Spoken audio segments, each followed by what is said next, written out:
Reading for December the 28th to the 31st, the water signs. So, yeah, 4 days lang. Yun lang yung natitirang araw. Hindi ko na pwedeng i-extend.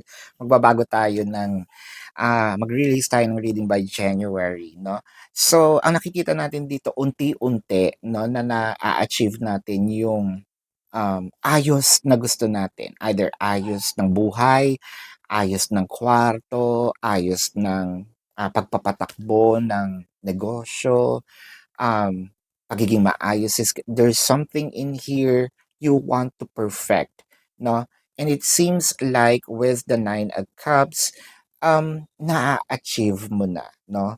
Lalo na kung ito'y relationship, no? Gusto mong maayos na relationship. Kasi parang with the Six of Swords, um, someone is surrendering, someone is parang sinasabi dito, sige, no? Ibinibigay ko na sa'yo lahat, ayan. So, someone is surrendering, ikaw na mag-drive ng connection, sa'yo na ako.